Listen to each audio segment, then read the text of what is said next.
Welcome to Fargo Talks Fargo, a podcast on the FX television series Fargo. I host the show with my buddy Charpie. I'm Bill. That's not how I usually say it. I don't know what's happening.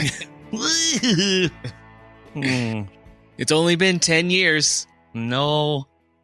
Well, and over changed. 100 shows. Yeah, by the way, we sort of glossed over that. I apologize. A couple of episodes ago was the 100th episode we've recorded. That, you know, As if anybody cares. We've been saying all season, that poor woman, our poor listeners. Well, I'll tell you what, man.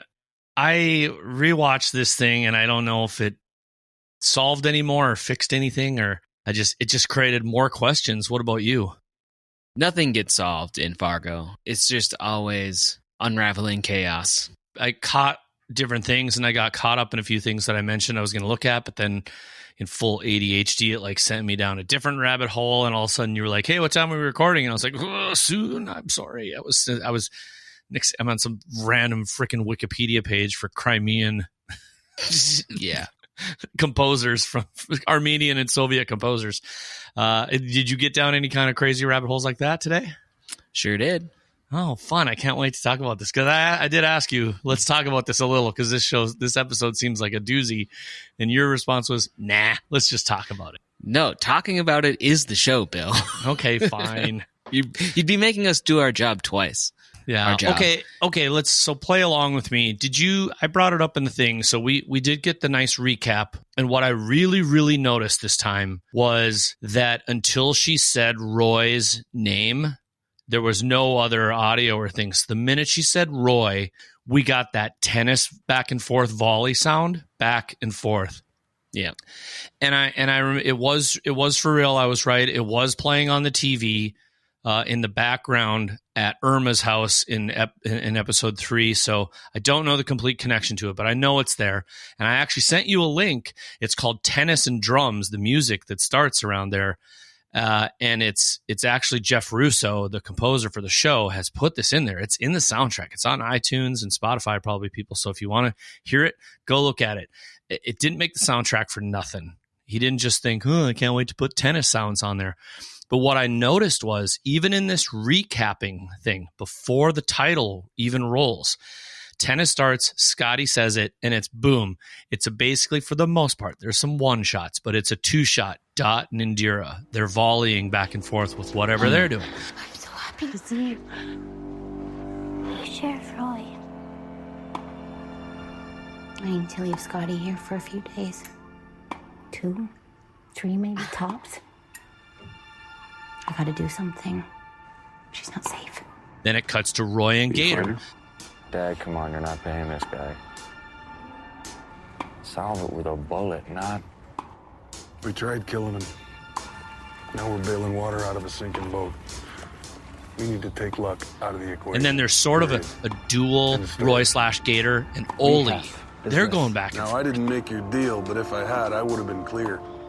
That woman's like a tick. Can't crush her, can't pull her out clean. Suffocation is the key. Probably ought to let her be. And then they cut to talking between Gator and Oli, and then another one between Roy and Oli. So I feel like my inference from this is that this is all about volleys and back and forth between people and stuff, and that's why there's this tennis-y noise. But maybe I'll put it in a post. No, I won't. Yeah, but it's this going back and forth, and then we'll hear very, very similar items to this throughout the episode, is what I noticed, and I'll bring them up as we get there. Did you get anywhere with the tennis thing beyond this or not? Well, it's not the first time we've said the word volley on this show this season. So we called that out a couple different times in previous episodes. I think even starting at episode 1. We were saying that there was a volley between different characters, so it's definitely a theme of the season, and I think that's a really nice catch to hear that in the actual song. There's just so much back and forth, and there's so many multiple layered themes going on in this season. So I got down a rabbit hole of what game are they watching? Blue tennis courts from episode 3. Okay, it's like late October, early November. What was going on in 2019 that Irma would be watching on TV? By the way, there was some finals going on. Anyway, we don't need to go there. I'll probably figure it out someday and mention it to you. I don't think it matters, but I want to know. But you don't know today. No, I didn't. I didn't get there. There was a finals match at the end of October, early November in China. Tennis fans reach out. The women's tennis, whatever, the professional women's tennis thing. Let us know. And yes, don't at me about the fact that most of the blue courts, a lot of people associate them with the U.S. Open. So unless she's watching a rerun of the U.S. Open, which is generally way earlier in the year than winter. Early ESPN Classics, maybe.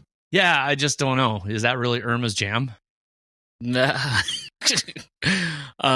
don't know. It's not her jam. Her son, Kevin. He came in, introduced himself, and he left so quickly, Bill. Kevin. Do you miss him? I hardly knew ye, and that is just fine with me. Yeah, he's a real piece of work, isn't he? Yeah, he's the new self-proclaimed landlord, I guess.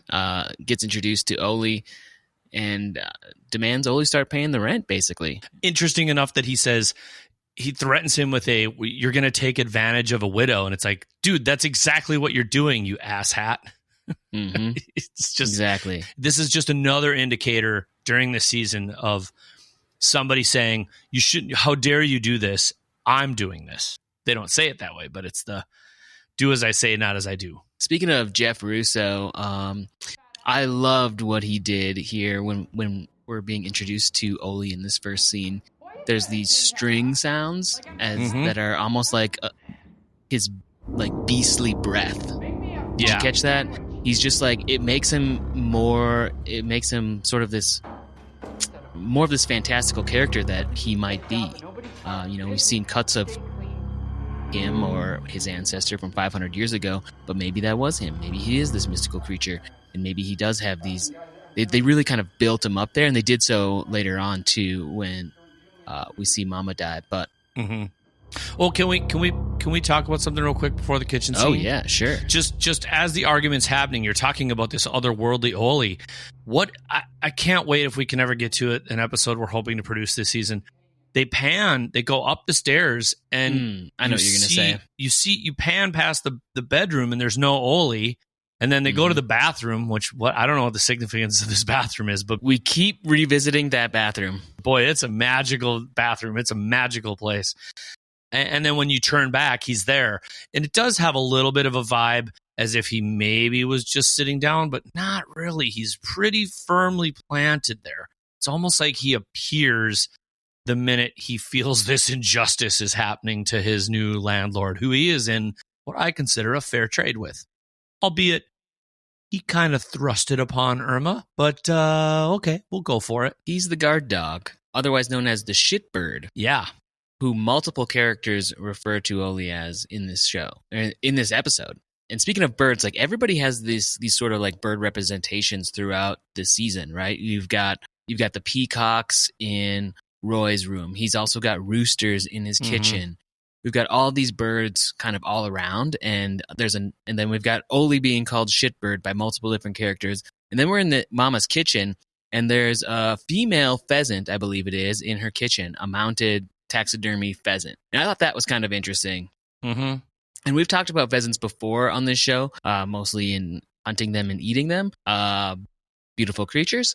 But they are kind of interesting. They're definitely very prevalent in the Midwest. Yeah. They've sort of gotten all over the world now. But what's interesting about a pheasant is it very rarely flies away. Pheasants typically, they hunker down. They don't migrate. So this is sort of very much in line with Mama.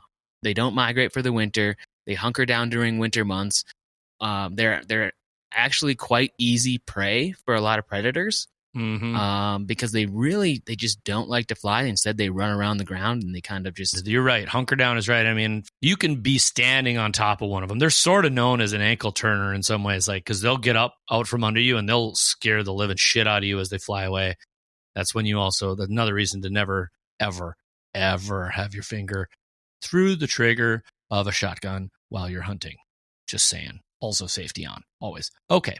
But yes, I did agree that looked like a hen pheasant. or a grouse, but I think pheasant's probably more accurate. Could be a grouse. Right. The only thing that threw me off from the pheasant was it's got this like white tipped tail, which you don't usually see on a pheasant. But what do I know? I'm not a bird man. Another interesting thing about pheasants, which I actually learned after this, I didn't know this before, pheasants can survive a long time without food. Mm-hmm. So just like Mama surviving on pork rinds and beer, Right. I think the pheasant is a very good symbol of Mama.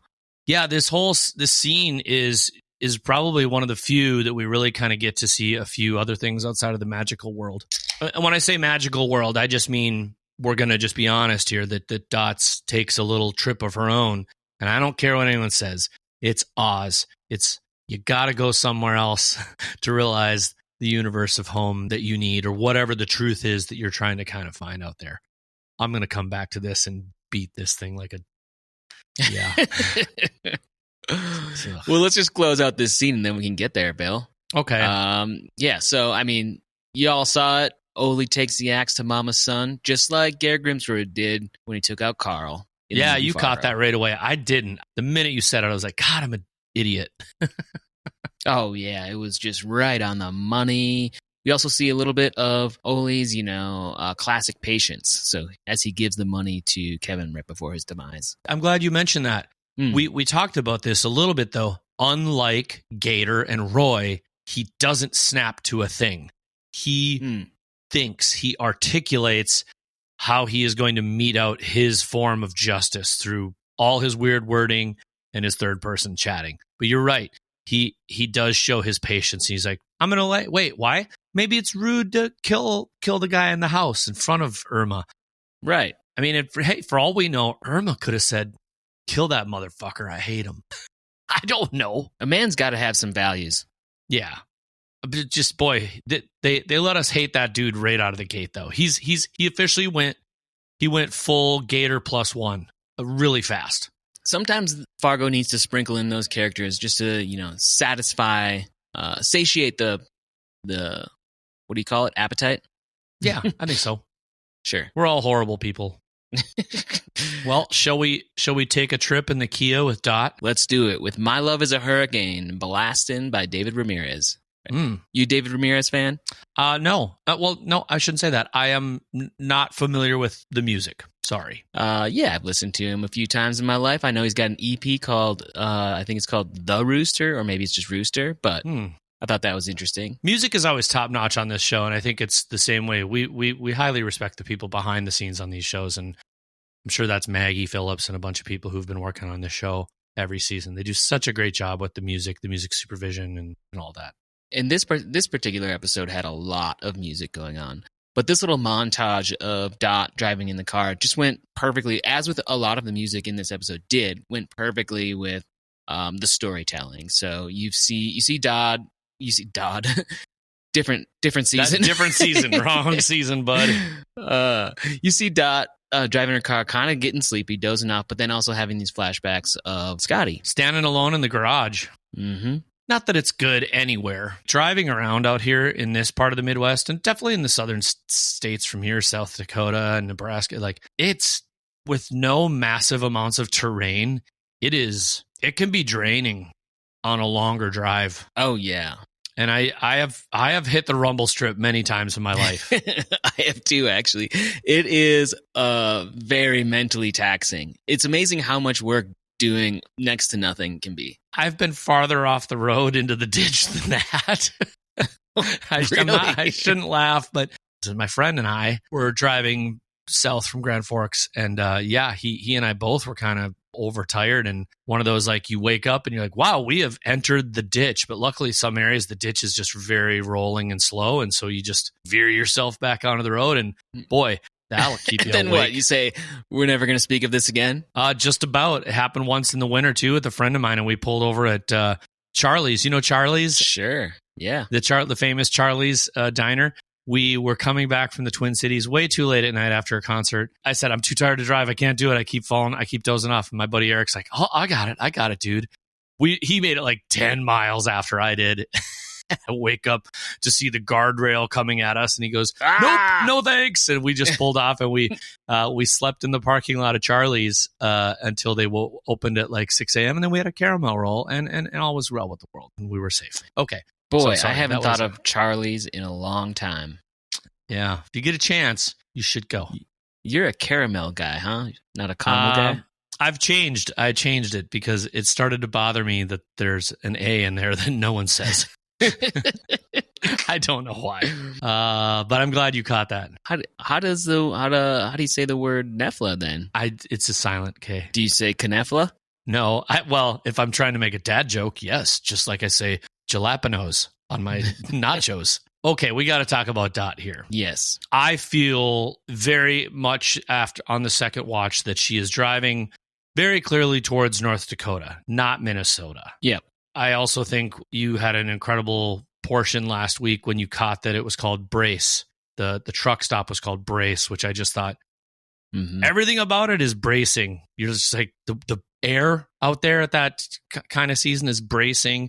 You better brace yourself. They're going to mess with us with this storyline. What I want to talk about real quick is some things I started to notice that on a rewatch make me go, yeah, you dummy. Of course. But first, can we talk about dreams, maybe? Just a teeny bit? And what they may come? I wasn't expecting that.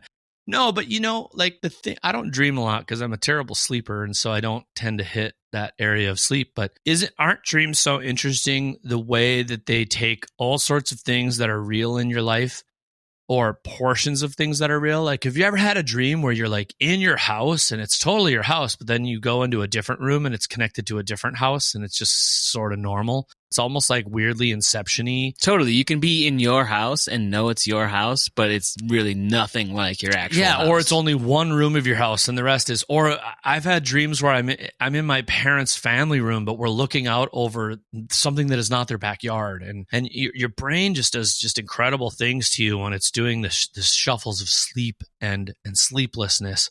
And I realized after all of this that you said I'm Your Puppet was on the radio, and I realized it wasn't the other way, that the story itself I think is the other way around. The puppets in her dream are because she heard the song on the radio. She had an earworm and it affected her dream. I didn't realize that. Oh yeah, that's exactly. I mean, okay, so Dot pulls into the Brace truck stop, which is all kinds of things, as truck stops are: hotels, motels, Holiday Inns, diners, drive-ins, and dashes. I'm Your Puppet's playing. You enter, the door says Brace. So the show is foreshadowing from this moment forward to infinity, okay? They're painting the picture right before our eyes, and everything is, like you said, like an earworm into her dream. So you pull into the Brace, and the Brace paints a picture of this entire story. It starts off with focusing on a Camp Utopia postcard. I completely missed the Camp Utopia postcard in the open. Because you didn't know what it was. Like, you would think nothing of it, right? It's just a postcard. Camp Utopia, these places have racks of postcards. Seems pretty normal. Rack focus to Dot. What do you see? You see next to her, to her right, you see a Roy-like cowboy poster. Mm-hmm. Very much like Roy. Then it pans over and you see a cigarette vending machine. In her story, Roy smells of cigarettes, as he would as a smoker. You see North Dakota roundup, like rodeo posters, advertising pancake breakfasts. Then you see Helen, the server. Yep. They're having a little back and forth. And she's like, where are you coming? Are you coming or going or whatever? And Dot just says home. And she says, as in you're going home or you're running away from home? Running away from home. Now that becomes a part of Dot's story. Yeah. Okay. And then you've got the bulletin board with the doll fair. You've got the chicken piccata recipe on there. Yep. You've got Own a Real Ranch advertisement on there. All of this stuff unfolds in her, maybe we call it a dream or whatever. But that just makes me wonder, did any of this actually happen?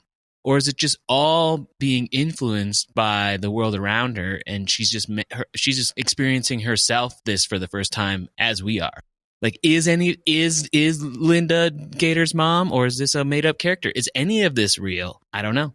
That's what I love about that, is that you're picking all this up, and it's even, there's the word racket is in there, by the way, on that bulletin board, and the flowers and a bunch of extra things. But yeah, I saw it, but I didn't manifest it. And I think these are all like, I'm not trying to take away from the story that I think is Dot's truest story, but it's wrapped in this daydream of not crazy, but just wrapped in this daydream of like, what has your mind seen or been influenced by completely? The more I think about it, the more it becomes clear to me that I think I'm on the side of none of this actually happened, because otherwise that's a pretty friggin' awesome coincidence that her entire life story is on the bulletin board of some diner in who knows where. That's what I'm saying, though. I think what happened to her and Roy and Linda at the house, at the hands of Roy and her situation, I think that's all real. I think all the surrounding artifacts of it are her brains just piecing together the stuff. Because, I mean, even if you think about it, if you look at that Camp Utopia postcard, dude, it is valleys and mountainy. Like, do you know how far you need to get out of North Dakota to see that kind of like peaks and valley mountain? I remember thinking, and I wrote a note about it when she got to the Camp Utopia area. I wrote down like something to the effect of like, it's sort of northern Minnesota, but she's supposed to be in North Dakota. So I got lost. Like, it was bracing, right? It was jarring for me. Yeah, so what you're saying is the underlying story might be true, but perhaps all these little details are peppered like Kaiser Sosa'd into her life story, and they may or may not have been there. Yes, and we've gone on these little excursions in the TV show Fargo and all these types of things. I mean, like, go all the way back to the Busby Berkeley scene from Big Lebowski. Like, there's always these sort of fits of fancy that happen in a way to tell a story about something. The smiley face on the pancakes, by the way, was a really interesting touch, because did you notice later on that Scotty loves breakfast, and did you see Scotty's sweater I noticed had all smiley faces on it when we see her later? Mm-hmm. I thought about it a little bit more too, about how she's on that weird other side of the road, which I'm like, that's totally dream weird. Just maybe you're just on the other side of the road. But I realized that there might be some meaning here. There's this lonely kind of windmill out there in the middle of nowhere, but that windmill's, I mean, I know they're all over the Midwest. I get it. I'm not trying to make anything out of nothing, but they are. But it's on the property in Roy's stuff, and it's in the puppet kind of marionette segment as well on the Roy. Mm-hmm. So all I thought was, is Lorraine truly buried beneath that? And that's the memory she holds, and that's her way of remembering it. Lorraine? Sorry, my bad. Your face just went, what? I was like, Linda. We're going down a rabbit hole here. Bill's on to something. Because prior to St. Thomas More writing Utopia, which was written in like 1518, that was how we came up with our current, what we consider modern thinking of Utopia. Prior to that, in Greek, it means no place. And so they're telling us right out of the gate, this is nowhere. This isn't real. Utopia is not real. Exactly. Yeah, so she pulls up to that. She pulls up looking for her secret treasures, and finds that postcard that just says, "Hey, I'm sorry, autograph Linda." And then we head over to Camp Utopia, aka Camp Nowhere. Okay, so this is interesting to me because she clearly didn't find what she's looking for, or maybe she did. Maybe that is what she was looking for. And she keeps on driving. She notices the Camp Utopia sign on the side of the road, and then, oh, what a coincidence! Car runs out of gas. Mm-hmm. So this is all, again, being influenced by the things in the physical world or the other universe that's running parallel to this, because Dot is quite literally running out of gas. She's tired.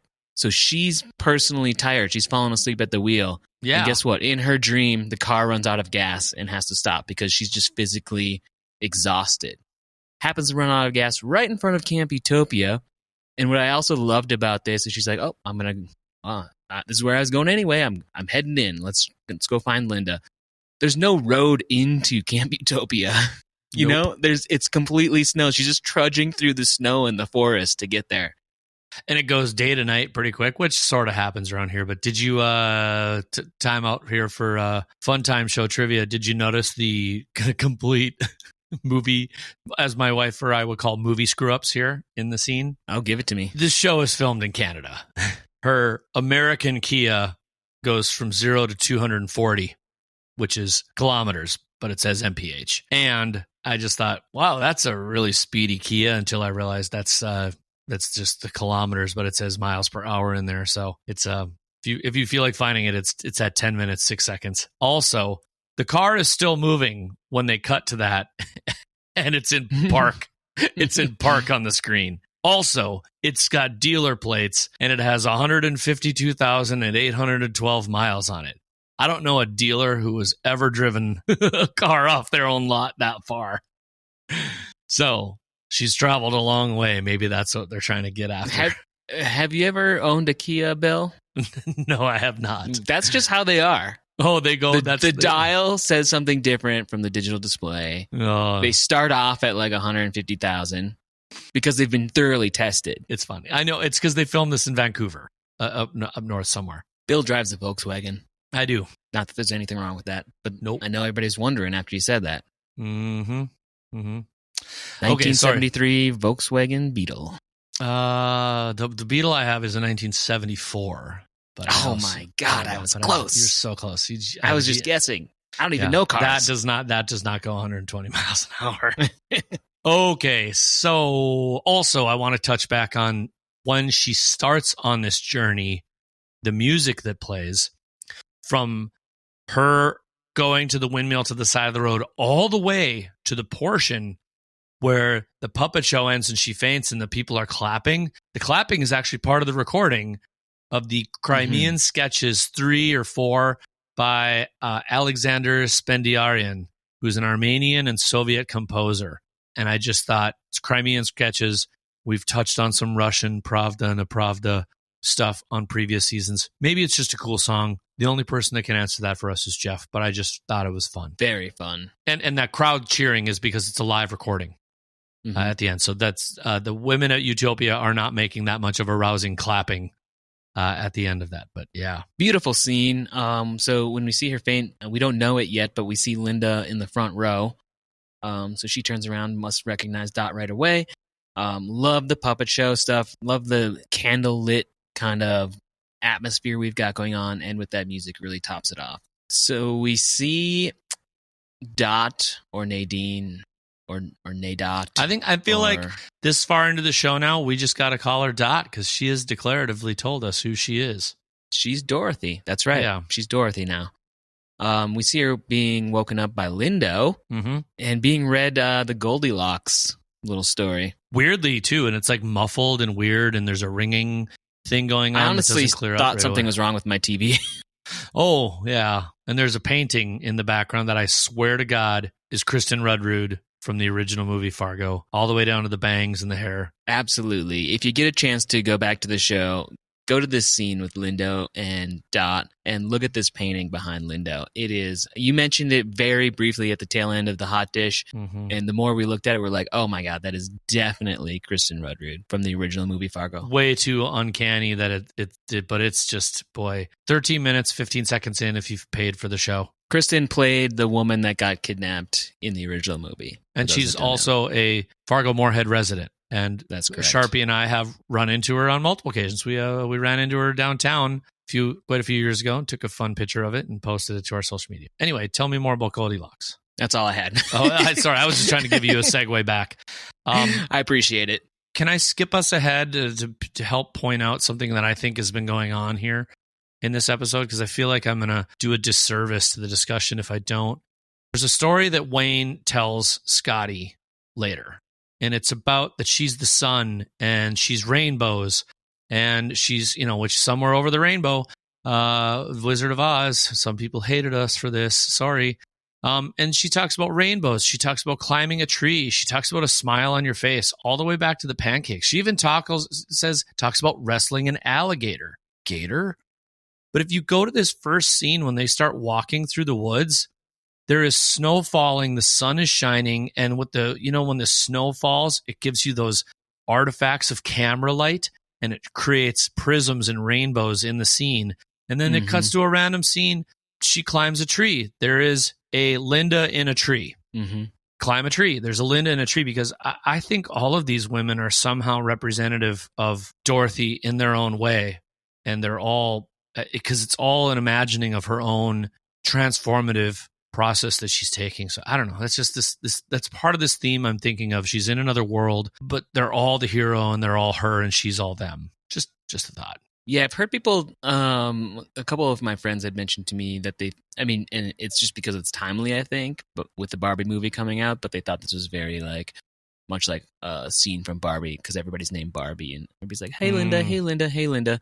I didn't really get that. I think that's just fresh in people's mind. But I did find that scene interesting. I did notice the prisms and that kind of stuff going on in the camera when the snow falls. I thought there was something interesting about the timing of all that snow falling. I don't know if there really is. I tried to figure that out.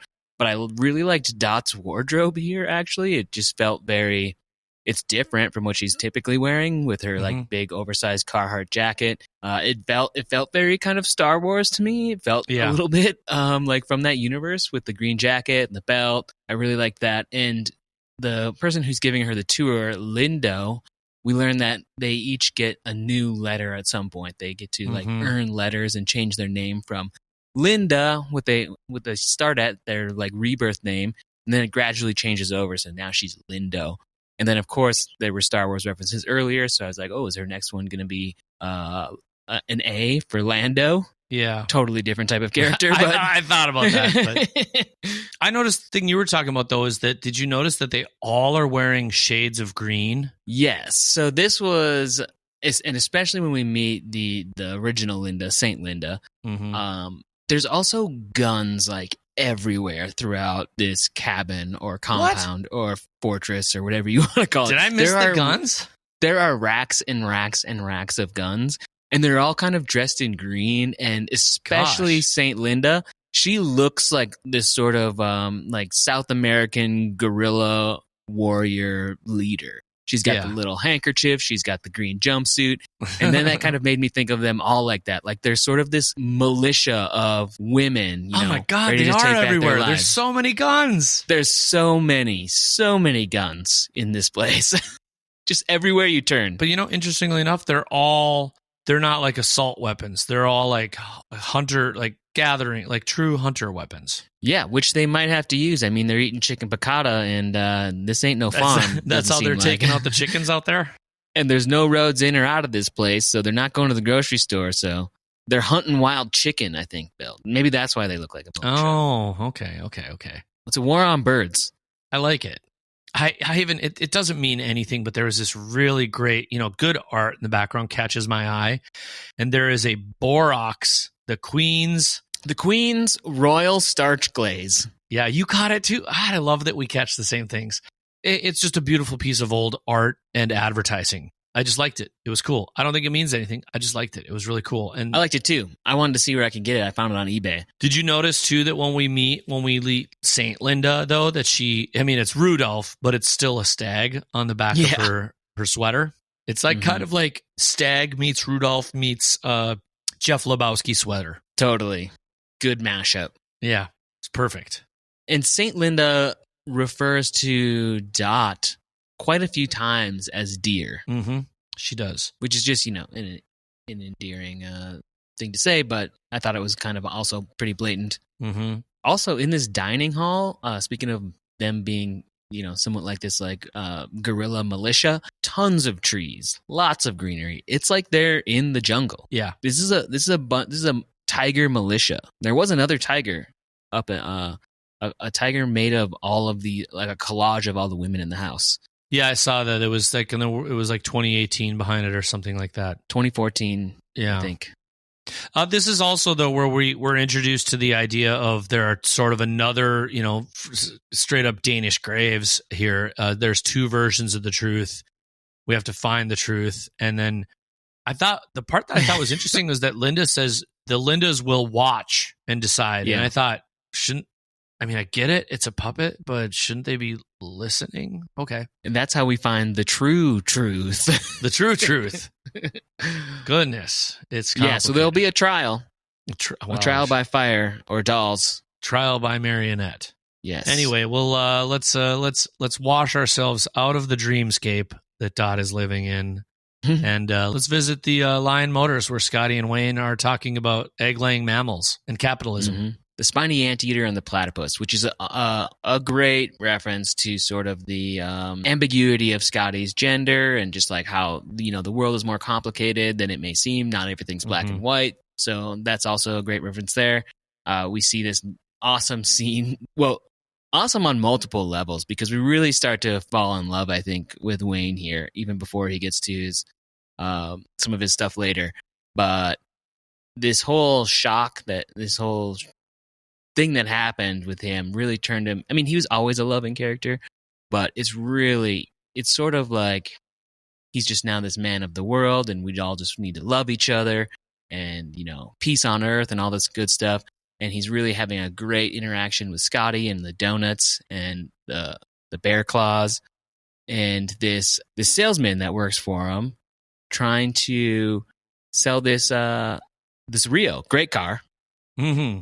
And Wayne says, why don't we just trade him for their old 2005 Sportage, which is so great. Car for a car, which is an obvious nod to the Code of Hammurabi, which we talked about earlier this season, which was Hammurabi was the name of the pawn shop where Gator and Roy met earlier. And that's where the Code of Hammurabi is where eye for an eye comes from. And so this is obviously a reference to that, car for a car.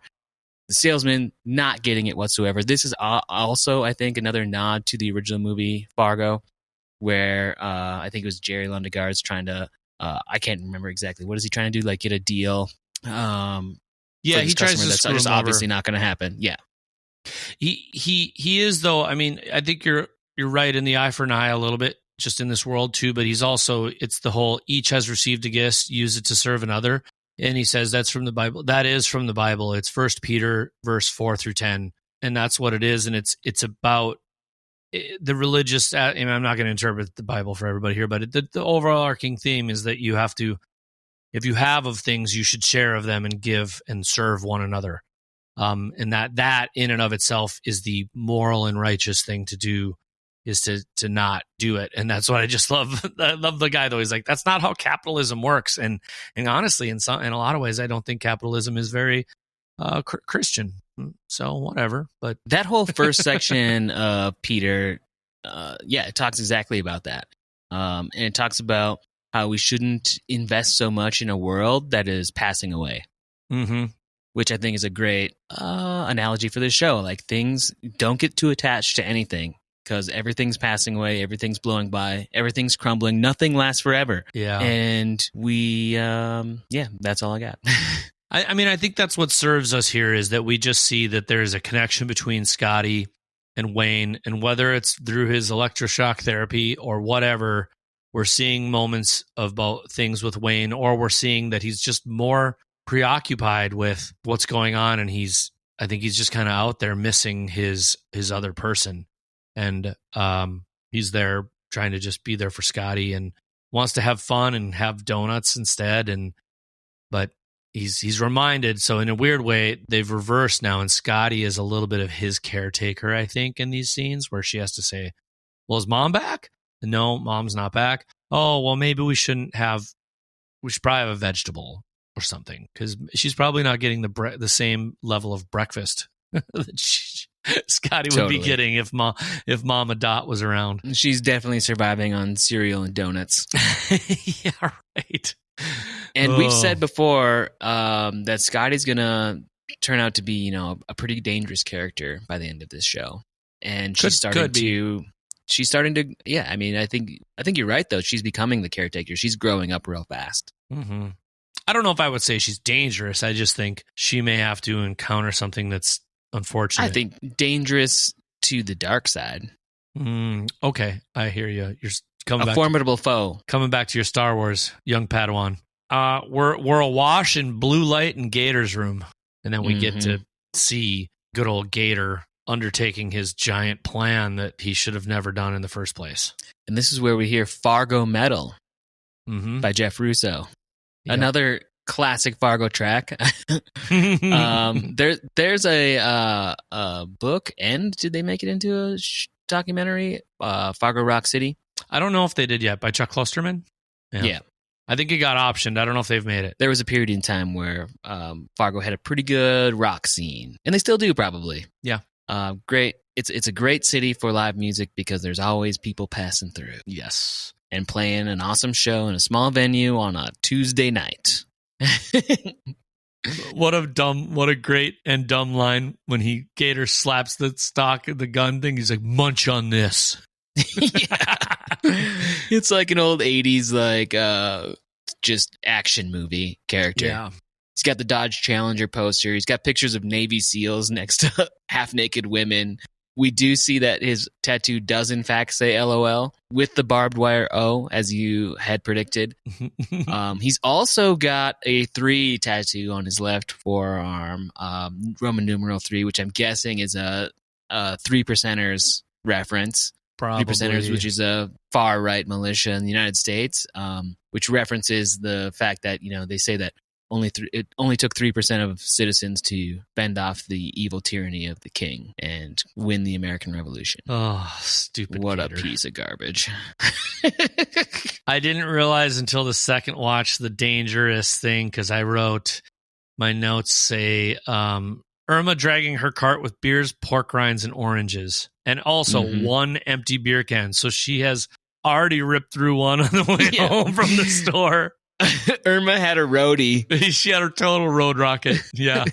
Between the grocery store and her house, which is a walkable distance. It must be. I mean, she clearly can't drive if you drink that much beer a day. But I didn't realize the danger of the oranges until way too late, until the second viewing. Oh, enlighten me. There's a whole thing, and I'm not I haven't seen them a bunch, and I mean, I've seen them, but I haven't, and I don't want to get into the depths of whether or not I'm an aficionado of The Godfather, but every time oranges show up in The Godfather, something bad is about to happen and somebody dies.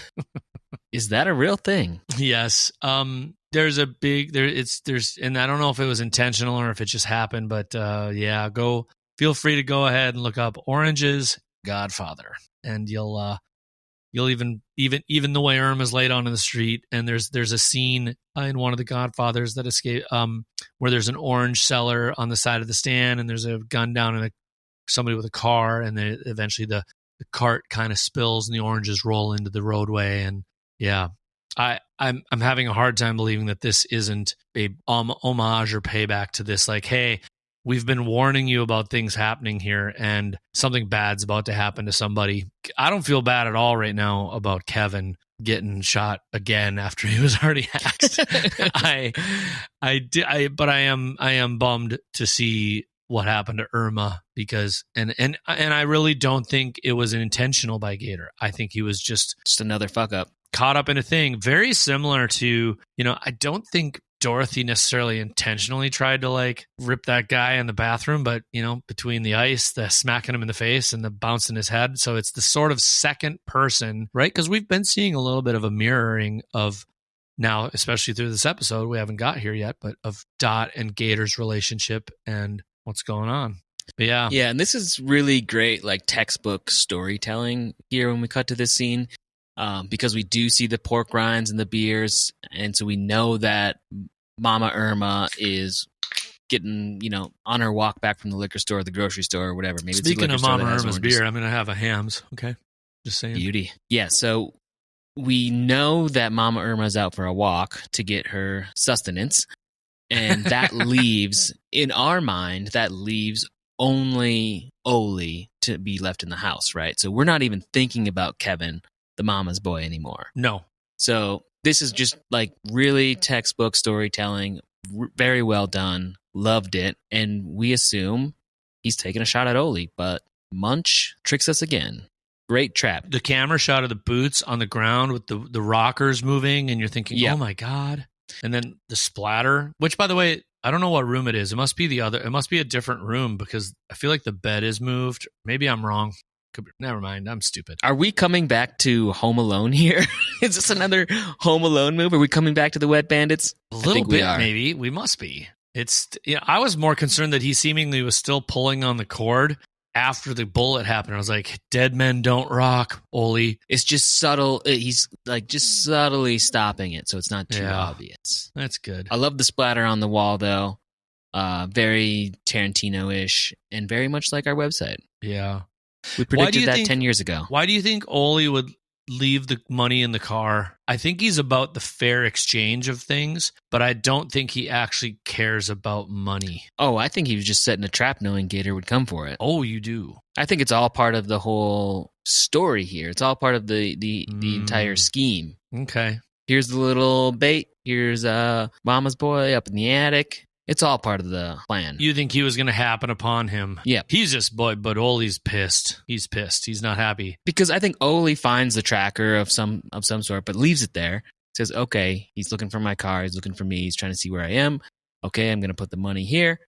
Then he's going to see it. Then he's going to look up. He's going to see me in the attic or second floor or whatever. And he's got patience. Patience makes a plan go perfect. That's what they say. Well, I think this may very well end not only the deal between.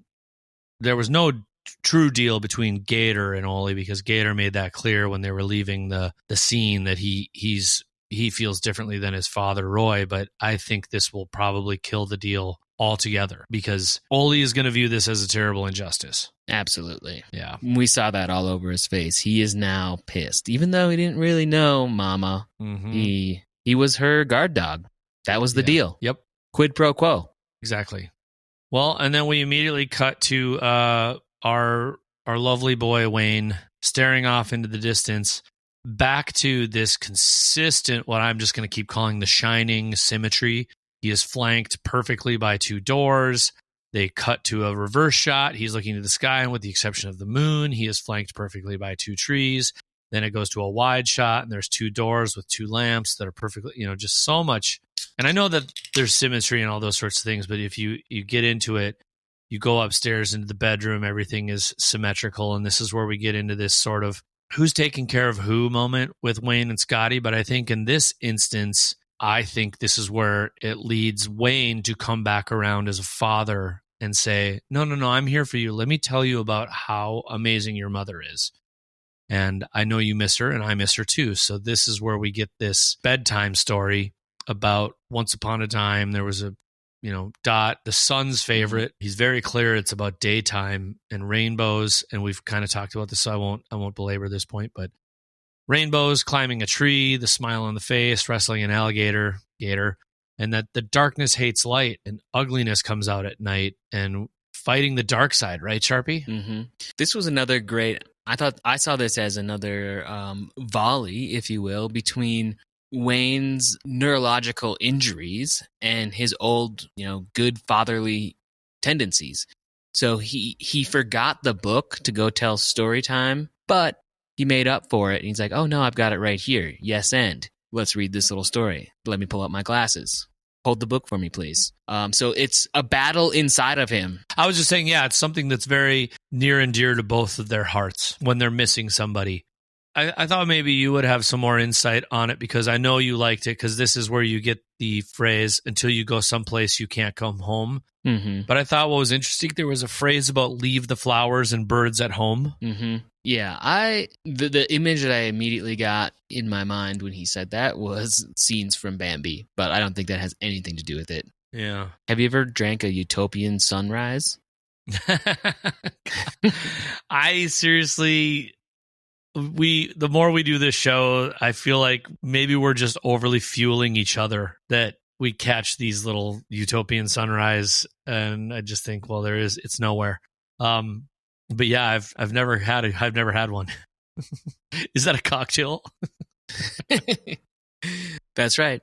It's made of rainbows and sunshine. Yeah. We did slightly skip over, but I still, before we get to Dot making her thing, what was the thing that she said to the gal? Like, she's like, you really want to get over this? She's like, yeah, no shit. She's got to make the doll. I love when she first realizes she has to make a doll, and she starts cutting into that block of wood like Hank Hill cutting into one of Peggy's pork chops. I just can't get it done. Like, God dang it. Oh, I thought it was super good though. Yeah, what was I feel like you're rushing, and she goes, no shit. Because she's like, I just want to leave. It's very, we got to get the money. We got to get the tape. We can't get the money if we don't get the tapes. Have you heard the tapes? There's magic on those tapes. Sorry. That was a Boogie Nights reference. Another one. Has nothing to do with the show whatsoever. I'm a big, bright, shining star. I'm a winner. Wait, we did. We have. It's the second one. You're right. And in just one night, Dot pulls off this amazing theatrical performance. And hindsight's 20/20, but that should have told you right there, hey, something about this isn't in reality. Yeah. She's a master marionette maker. Mm-hmm. I love these 360-degree scenes in this puppet show. So good. So, well, even leading into it, Charpie, like even when she goes up the stairs, the camera just swivels around and up, and it's just everything is turning and swirling with us to tell the story. But you're right. The minute that marionette Dorothy picks up the apple, and what I thought was so great about it is that behind her is very clearly a matte painting that would be used in any kind of puppet thing. But when the whole thing swivels, it's got a matte painting at the end, but it's even deeper. I would love to see a behind the scenes on this whole thing. Just an incredible amount of effort went into creating this episode. Mm-hmm. Can you imagine? I mean, there are movies that don't have this much put into a scene. Mm-hmm. The artistry in all of these dolls, it's sort of like it reminds me of like even like a Bjork music video or something like that. Some people had mentioned that it's like an Ari Aster film. What was his last one? Beau is Afraid, I think. Yeah. I never actually saw it, but I hope we get a chance to talk to these people that did this. But also, like you mentioned the windmill. We see the windmill on the Tillman Ranch. We see that dilapidated old barn, which is actually on the Tillman Ranch. Mm-hmm. You see these great pans. You see Gator depicted. It's the wallpaper that's in the previous episode of their with the roosters. One thing I did catch that was very like early Gator, like God, he thinks women are property. When they first bring her, Gator says, "Can we keep her? Can we keep her, Dad?" And I thought she's not good catch. It's like that's another just like she's a possession. She's not a person, and gross. And even at that age, unfortunately, Gator has had that completely ingrained into his life. I mean, at the same time, poor guy, right? Like, can you imagine Roy as a dad, like as a young boy? Not good. Obviously, not good. Well, he's okay. Anyway. Worth watching that scene several times because I know I did, and I loved it every time. You notice a little bit more each time. Even the day to night, dude, for real. When it goes day to night, the camera never moves. The little glistening lights that are through the matte painting in the back come up, and all the lights shift, and everything just turns down, and it's nothing misses a beat. It's so good, except just this is the second time though that I want to bring up. Oh, I'm sorry, I have to back up. I'm so sorry. Back it up. Also, when I was talking about Dorothy and Lindo walking through the woods in the rainbow, there's also wood chopping, and it is happening at the same rate as the tennis ball volleying. Whoa. Okay? Hungry? It's a beautiful day.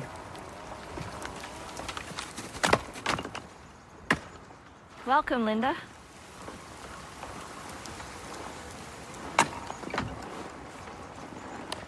Why am I so tired?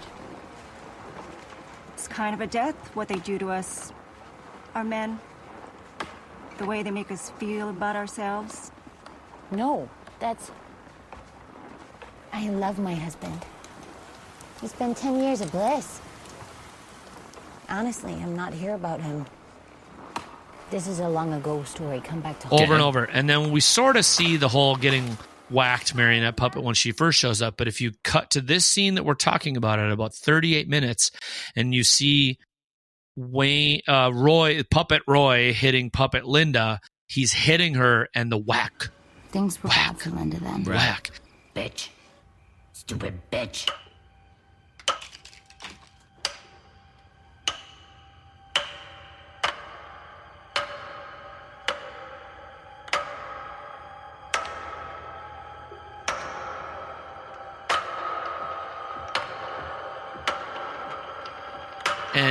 And Gator runs to Dorothy for comfort, and it's echoing. It is also at the same pace and like back and forth of it.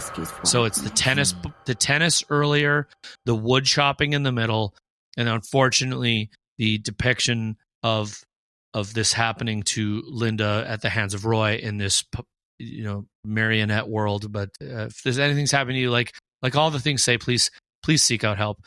Call somebody, do something. That's the third time that I've caught in this episode where this volleying of noises is not just a back and forth, but it's a striking of things. What do you think this is trying to tell us about Gator? And you are the one that said it too. Gator, his sister originally. like kind of adopted sister in a way. Yeah, well, at the time, I mean, assuming this is all true, which we're going to go with it is, Yes. Dot's 15 years old. Gator's, 10 or something? I think we could actually figure it out. They've mentioned the math. They've mentioned the numbers several times. Gator's 27 now, so that's what we know.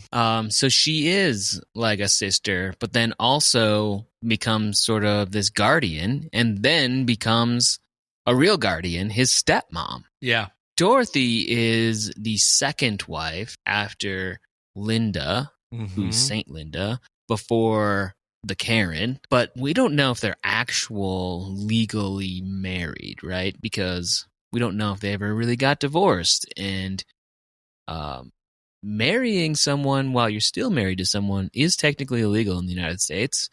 Class C felony, don't you know? Yeah. You know you can go up to prison for up to 40 years for bigamy. Really? I'll be in Salt Lake City in July. In June, sorry. Okay, sorry, Utah. Sorry. That's what I was hoping. That's the segue I was hoping for. I shouldn't generalize. There's just this whole thing is just so amazing. It's done so well. It leaves so much to our imagination, good and bad. And you're right. We're like, this is her perspective of things through her dreamscape. And I'm not questioning whether it happened to her or not at all. I'm just questioning where certain things went from here in the real world, because it just makes you say, well, if this is what's going on, I mean, and the other thing is Gator saw, when she was gone and, oh, I'm home again. And was it terrible without me? And then good old creepy Roy hand under the table is there. And there's hey, finally you made the gross noise that I keep making this whole season on the show. But do you remember, I forget the episode. Do you remember the episode where you and I were talking about Scotty and Dorothy talking underneath the stag and the color shift? Remember, it went from like blue to whatever. This happened again where the little dress drops down from the ceiling and then Roy starts kind of hitting the puppet. And then I was his puppet. It was very brief, but they didn't have the sound as much there. Beating it, and as it cuts away to her, it is very, very, very faded out and washy and kind of whitish light. And then the minute like the applause and the truth starts happening, it all goes golden and blue, like they've all seen the light and agreed. It's pretty interesting. And I don't know, someone could say, oh, maybe that's just they're turning on the rest of the lights or in the room. I think it has something to do with an epiphany and a truthfulness of, I just supposed to say truthiness. Damn you, Daily Show. But yeah, you should check that out. It's real nice. It's got this wash of just glow. Kind of starts at about 40 minutes, 34 seconds, and by 4 seconds after that, she's washed in this beautiful golden light. It is. It's totally beautiful. And the whole reason for this Camp Utopia is this rebirth of all of these women. And it almost as if like Dorothy was fighting doing the puppet show as this part of this whole like, quote, trial thing. She was fighting it the whole time. She went through with it. And then it was like she was reborn. It's like, oh, maybe they're onto something. This worked. And you see that glow, and it is absolutely amazing. Also, you realize it wasn't until this point when she wrapped up that I kind of was thinking to myself, did she again not have an accent while she was telling the story? Oh, it's certainly very much so. Even when she was having the kind of like very heated discussion with Saint Linda in the gazebo, gone was, or at least it had toned down. So everybody has a certain amount of an affectation they have. It's sort of like everybody has phone voice, right? Or customer service voice. Sure. But no, even during the conversation she has out there was that way. And you're right, the same way that had going on there. Yeah, so we don't really know where that accent thing is going. It might go nowhere. It might just be like, this is who Dot really is. Might be 10 years later, she goes, that was just me as a British person phasing in and out of being able to pull off a Minnesota accent. and then, no, I don't think so. And then someone will do a podcast on the show, on the podcast, where they'll say like, these two dipshit Midwesterners made way more out of it than... I mean, the first time it happened, it literally says it in the subtitles that she breaks it. Yes, it does. I know. This has me thinking about that email from listener Jamie, who wrote in where she's like, oh my God, I'm going down random conspiracy theory rat holes. I can't stop myself. And I'm like, don't worry, it's not just you. Which, by the way, thank you so much to all the people who've written in. I tried to write back to as many people as I could. Between the holiday season and travel and work, we've been pretty busy. And so if you haven't heard back from us, know that we do read all the mail. We just can't respond to everything. This episode is definitely in terms of just the way it looks and feels and how it goes, it's maybe in my top 5. Definitely in my top 5, without a doubt. For no reason, there's no major criteria for that. I'm just saying, like, when I look at the way it's shot, it's missing a lot of characters that I wish were in here. There's a lot of other great things, but the storytelling device of this, and some people will say it's a trope that's been done a million times, and I made the joke about Dallas and JR who got shot, but it still has meaning. And when I start to think about it, and that's why I asked you early on about your dreams, it's real. It happens to us. We sort things out in our actual minds, sometimes real or unrealized, when you doze off in the weirdest of sleep states. I mean, I don't know, man. So the marionette tribunal ruled in Dot's favor, and Saint Linda will go with Dot. Yeah, to make Roy pay his justice. Yeah, the rewatch is so telling, though, isn't it, Charpie? I was looking forward to it. Yeah, me too. The rewatch, everything was so much more clear, and it should be, obviously, but I didn't realize until the rewatch that Saint Linda is never in focus. What? In the car when they're talking. Oh, in the car. Never in focus, because you and I just love the way things are shot. And I think that's maybe where we I appreciate the people who let us indulge ourselves in this chatter that isn't always about the story, but it's outside her purview. And what I thought was interesting and very kind of un-Fargo is normally they'll cut to a one shot and you'll see somebody else, but it's just interesting that she's so out of phase, and then you cut to this clarifying statements. And I don't know, I think sometimes you have conversations with yourself or about things. And I think this is a long turn of her. They're telling us a story of what happened to Dot from Dot's perspective. And when I say from her perspective, I'm not trying to say I don't believe her. I'm saying from her side of things. And I also think it's a reconciling of her realizing that she and Linda, right? We talk about how some people aren't so different. Indira tells Lorraine, you and Dot aren't so different. And so maybe she showed up angry at St. Linda. And at the end of this, she's like, you know what? I was wrong. You didn't do this to me. Roy did this. You were a victim at Roy's hands just the same way I was. And the fact that you didn't take care of it, and even me, I also thought, there was a phrase right at the end of the kind of puppety show where she says, and Roy said she packed a bag, she said, packed a bag, Roy said. And I thought, if you notice, nowhere in there about her Linda's last leaving, is it that Linda said, hey, I'm getting out of here to go see somebody. It was just that one day Roy said she packed a bag and left, which also leads me to believe sent her to go see her sister.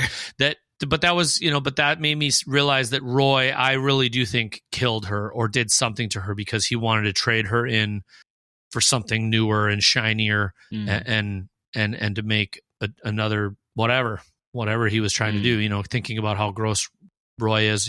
I do think Linda's obviously has been dead this whole time. And I think this is Dorothy. Oh, really? I think Linda's completely been dead this whole time. I don't think Linda escaped. I think Roy fucked up, and I think she's dead. I don't know. That's just my hunch. I think you're right, but you just kind of like. I think she's dead. I think she's under the windmill, and I think Dorothy this is her telling us something through the story, but it's also Dorothy reconciling her anger with Linda and realizing that her anger was possibly misplaced. Oh, also, she says, "Why didn't you take us with you?" Which I think is a very nice signifier that Dorothy cares more about than just herself. When she thought Linda left them, she even wanted to save Gator from Roy. Yep, before Gator turned to the dark side. She's a lion. She's a protector. She's a tiger. She's a hunter. She's all of these things. And pancakes. Back at the Brace Diner. How surprising was that semi-truck rolling through the truck stop? I mean, that was totally unexpected, and that is a nice little bookend for the Brace. Oh my god. Yeah, I mean, it's a dream on a dream in a way where you're like, well, that was fucked up. Holy shit, I guess I should have seen that coming.